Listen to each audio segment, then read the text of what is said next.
get here about 7:30 myself, yeah, and basically when I'm on earlies, you see we have two lots of shifts we do. We have an early shift, which is morning till mid-afternoon, then mid-afternoon till about 10, quarter past 10 at night, so we call them early and late shift. And throughout the day I would answer calls or reception, I would basically fill the logbook out, you know, of the residents that are in and what have you.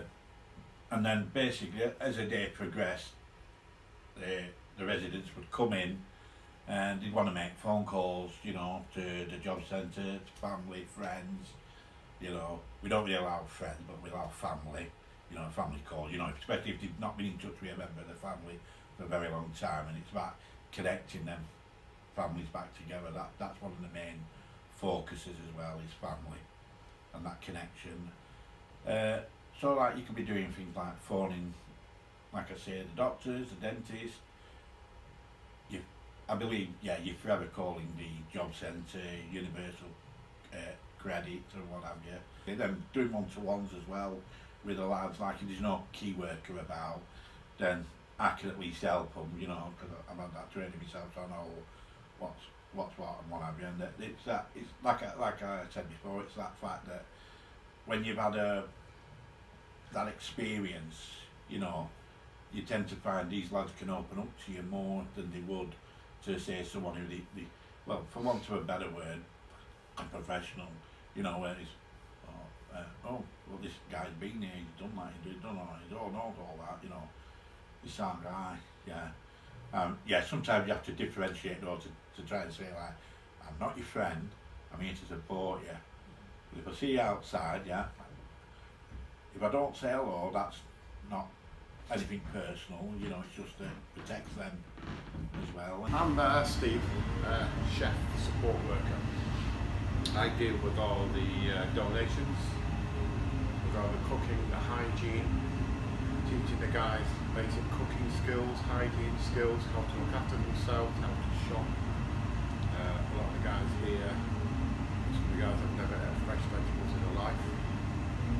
I'm just looking after the welfare, because when they're in here cooking, they can always open up, rather than if they're one-to-one in the office, they can open up here and get to know about them, about what they've been doing in the day. So I'm like the dad here. I'm like the dad, you know, looking after them, making them, doing them omelettes tonight. Sometimes they come and help do it, you know. They also have fish and chips on a Friday, which they all come back then. We have 3 halal people here. We get halal meat from a company in Preston that donates halal chicken. So we support all different kinds of people. We have guys come from Syria. Can't speak English. Never eaten English food before. We have to adapt to them.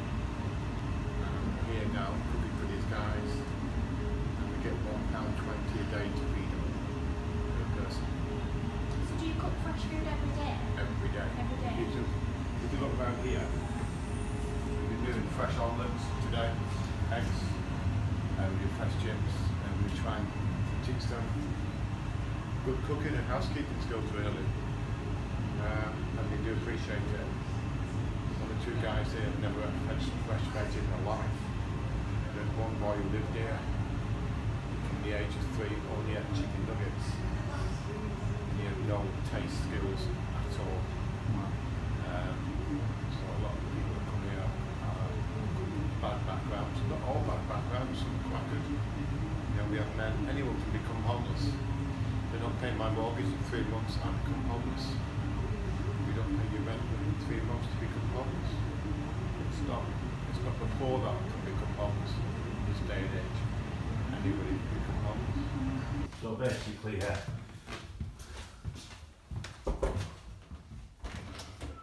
as you can see, this hasn't just a normal shower, yeah, but the other 2 in the corridor, they have a walk-in, so it's all open, the walk-in shower. So they've got the whole room basically to it, and the bathroom of course. So like I said, it's 20 rooms all told.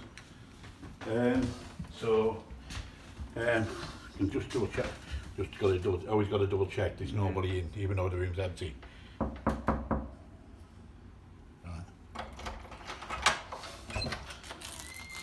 basically. There you go. See, so you've got a bed, wardrobe, little drawers and what have you, some drawers. And like I say, we give them the wash facilities so that when they come in, so they get that chance to have a shower, because some like come off the streets and they've been living rough and what have you. And I don't know if they're anything like I was when I came in here. It was a case of I slept for 3 days, I slept on the floor.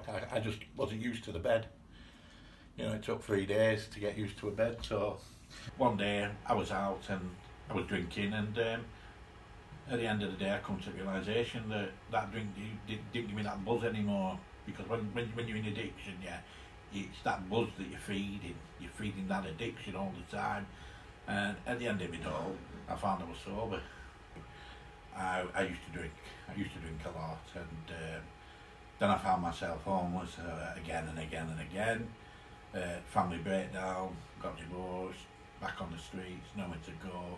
Then just over 5 years ago, I came back into Preston, and I decided to go to the council and say, look, I'm homeless again, and what have you. I was basically told, go back to where you come from. Well, I come from Rotherham, you see, so.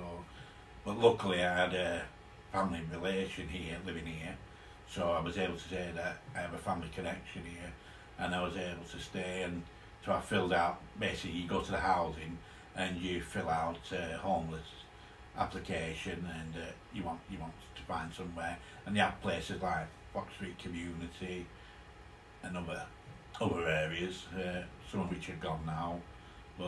And then it was just a case of, it took a couple of months before anybody got hold of me, because I was here, there and everywhere. And I found myself going back to the council thinking, why I've not heard anything, to be told that go down to Fox Street under the church and go and see them and have a word. And that was 5 years ago. Then I found myself, after a quick assessment and what have you, I'd gone back to where I was staying in a tent, and somebody came and found me and said, like, can you go back to Fox Street? You're in, you know, because normally the check takes a couple of days, but luckily for me it was on the same day, a few hours later, and I was able to get myself in here. I got the help, you know, I had a beard, I had hair, a lot of hair. So like 5 years later, I got told off one of the managers that there's a vacancy coming up that I should apply. And I explained, like, you know, I'm not very good at interviews, you know, and I probably won't have much to offer. But I came here, and apparently, yeah, and 6 months later now, roughly, here I am.